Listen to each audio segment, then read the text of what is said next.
Victory News contributor Rick Green. Rick, what's your reaction to Ben Shapiro and that story that Fox News aired? Well, as he is about 95% of the time, Shapiro is 100% right. You know, this is evil, guys. This is a culture war. It is truly a war. And they told us they were going to do this. This has been going on for really about 30 years. The LGBT community said, we're coming after your kids.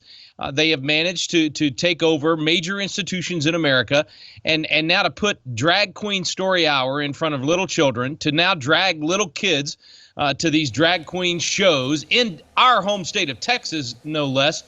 They are showing exactly what they're about. And Ben Shapiro is 100% right. You cannot put this out there and say this matches up with your faith. If you're of any conservative faith, Judaism, Christianity, Islam, I mean, all of those major world faiths say that this is wrong, that this is against the laws of nature and nature's God.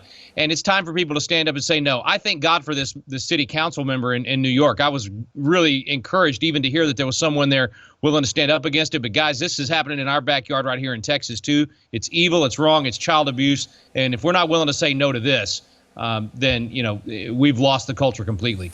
All right. Now, you tweeted a question out saying, how often do you hear that the United States has 3 equal branches of government? You said it was false. Would you care to clarify that, sir?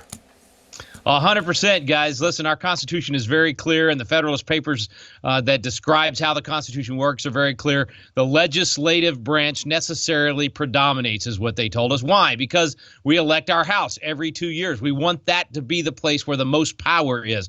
The Senate used to be elected by the state legislatures, and we wanted that to be a place of great power so that the states could hold the federal government in check. Unfortunately, the 17th Amendment changed that, and now the senators are elected directly by the people, but every 6 years. The point is, the legislature is supposed to be the most powerful.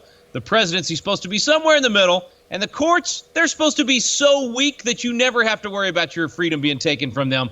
But we bought into this lie that there are 3 equal branches of government. That is not how our Constitution works. They flipped it over. That's right. All right, Rick, but Joe Biden is headed to the Kingdom of Saudi Arabia. I doubt it's to celebrate Pride Month. How can he deal with a nation about oil supplies that doesn't support his view of LGBTQ issues?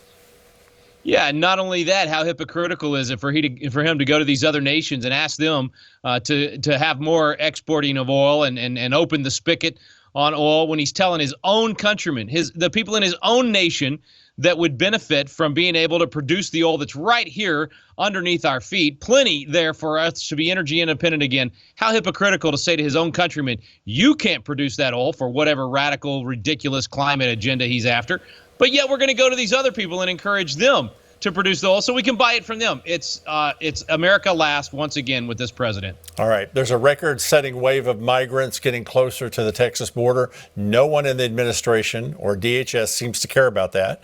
What can the state of Texas do to address the approaching crisis?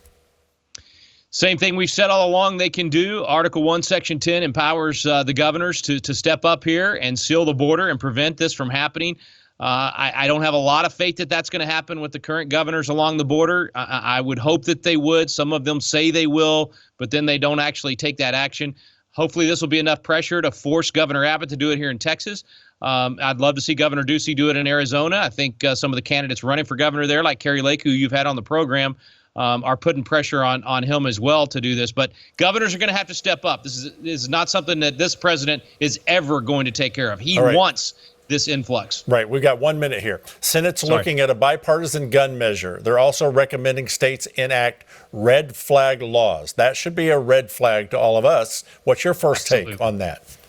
100% it should be a red flag to us. If we haven't noticed the 2-tier justice system and the abuse of our Department of Justice and prosecutors punishing people for political beliefs and not punishing people for actual crime, all of that should be a real warning to us that a red flag law that allows them to come in and take away your handguns and violate your Second Amendment is something we do not want to see in America. There are other things we can do that can work. Everything that they're proposing, it won't save lives. It'll cause lives. They all have come from this worldview that, you know, man is inherently good and the gun is what's making them bad. We know better because the Bible tells us better. Man is inherently bad and needs religion and morality.